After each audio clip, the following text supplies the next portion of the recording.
I had money. I made good money for the time. But if I'm not making money, and then he has control because of that. But I thought, okay, well, I'm going to give up my reputation. I'm going to give up my house. I'm going to give up my job. I'm going to give up my car. I'm going to give up my everything that I had, because this marriage is going to work. I'm going to make sure it works. I'm going to do the right thing. Do what my husband says, because I'm sure somewhere in there he has the best meant for me. So you sacrifice your job, your means of income, your self-esteem, Mm-hmm. your right to make decisions, Mhm. your right to eat, Mm-hmm. at least healthily, Yeah. all of your rights, your right to a mate, your right to somebody to love and stand by you during your life. You sacrifice all That of doesn't those happen. things. Yeah. That happens when you die and go to eternity. Then all your feelings automatically change. And you automatically love your sister wife. And your husband automatically loves you. And everything just fixes itself. So you sacrifice in this life Mm-hmm. your mind, your body, and definitely your soul. If Oh, you yeah. don't do it, you have to do it, you sacrifice your soul. Mm-hmm. So you sacrifice literally your dreams, your hopes, your future, your mind, your body, to become a breedable servant, to create this man a kingdom in heaven, Mhm. because he believes that the more mates that he has and the more offspring that he can produce make him a god, Mm-hmm. Yeah. and the more mates that you would have would make you a slut full of destruction.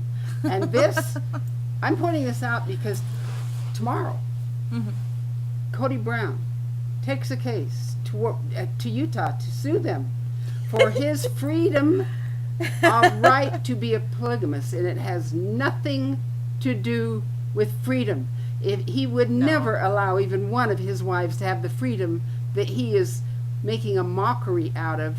In the name of freedom, he wants all of these mates, and he wouldn't allow it for one of his wives, and yet he's doing it because other people get to have gay marriages. There's no logic in this. No. It doesn't isn't have to be freedom, he's logical. sinking. They- He wants to decriminalize polygamy. They use emotions. They forget the logic. They use emotions. The decriminalizing polygamy, they don't want to legalize it.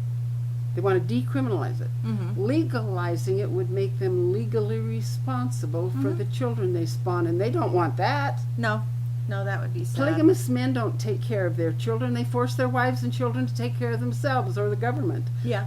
with very few exceptions. Yes. Very few. The average person out there knows that a father should provide for his family and take care of him, and how financially difficult it is to take care of a huge family and give the children everything they need. Yes. And the wife, it's really hard. Yes. Yet, they don't think twice about thinking how hard it is for a woman to raise those kids alone without a mate, Mm-hmm. and go to school, Mm-hmm. and try to keep them safe, wise, off the street, and educated Because I had the audacity to graduate with a bachelor's degree. to get an education. To get an education. Which is a because- sin, you know that, don't you? Yeah, I know. To give my kids a better chance. Uneducated women are preferred Mm-hmm. because they're easier to control. Yes, and I know, and I was just terrible. And that's a quote from my own father. And this is normal behavior for the men. You are not an isolated story. No, I'm not an isolated story. I have to agree to that. I've seen it all through my life. So in your relationship with your husband, you obviously were reaching a state of almost what? Despondency? Yeah, nobody would talk to me because I had to be controlled. I wasn't controllable. Nobody could help me. It was very lonely. All I had was my children. I was living right next door to several people, but my sister wives wouldn't talk to me. My neighbors wouldn't talk to me. Nobody would help me. And it was because basically I was out of order. And I still had to pay the price. Oh yeah. Yeah, he wouldn't speak to me. He wouldn't sleep with me. The other women in my family didn't want anything to do with me. My neighbors wouldn't associate with me. They wouldn't help me with anything. And because I hadn't yet paid the ultimate price. And the acting bishop at the time supported him all the way and was part of the one who went knocking on my neighbors' doors telling them not to help me because I was crazy. Because you went to food stamps, and Yeah. they were basically afraid they might have to be responsible in some way eventually for your children. Yeah. So in order to avoid the responsibility, they decided to defame you. Yeah. And you know, it's funny because that's basically what I had to live off of.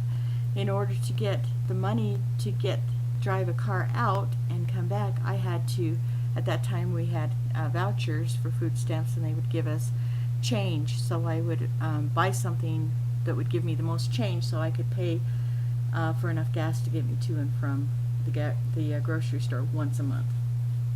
Isn't this interesting? Because so many polygamist women are on food stamps and welfare intentionally. They have families to get on welfare. That's a plan. Yeah.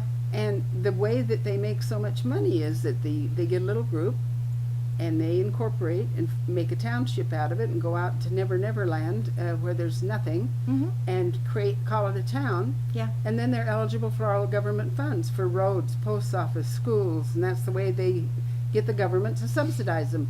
And this is common in almost every single one of them. I don't know one that doesn't apply to. I don't either. And yet, and they get their women on welfare, and the children that they are illegitimate are supported by government funds. And yet your husband... Oh, he was must- proud of the fact that he hadn't used the state that much for that. In fact, that yeah, much. yeah. So he had used it before. he'd used it before, but he said he wouldn't stay on it, and he had gone off of it, and just basically expected us to live in the middle of the desert with no way of getting food or no transportation out or no phone, I was hauling water in to flush my toilet. I had no way of getting and doing anything to improve my circumstances. The water, I was supposed to haul when I asked my older son to do it, and he didn't want to. My Dennis Matthews told him that he either, depending on his mood, either had to humor me or that he didn't have to do it because he was a man and he was going to be the leader of the family because he was over 12. So the disrespect for women goes right down to the age of the boys when they first received the Aaronic priesthood.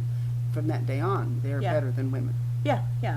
So they don't have to obey their mother anymore. No, they don't have to obey their mother. They don't have to respect her. How old are the boys when they receive the Aaronic priesthood and become a man over their mother? The usual date is 12 years old. Right. I understand in the Colorado City, it's 8. When they're baptized, all of a sudden they become better than their mothers, and their mothers have no control over them anymore.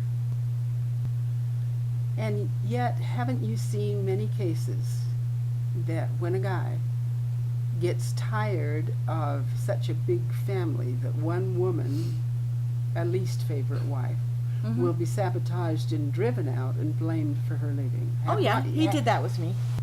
And so many other men have done that because they were getting tired of the cumbersomeness of everybody being unhappy, so they just eliminated their least favorite wives by putting them on a shelf and persecuting them till they left, and then could blame them. Yeah, and he did. You've seen that a lot, haven't you? Oh yeah. I've seen that as well. Yes. You weren't a favorite wife? No. And so... No, I was least favorite. I was the scrapgoat. Yeah.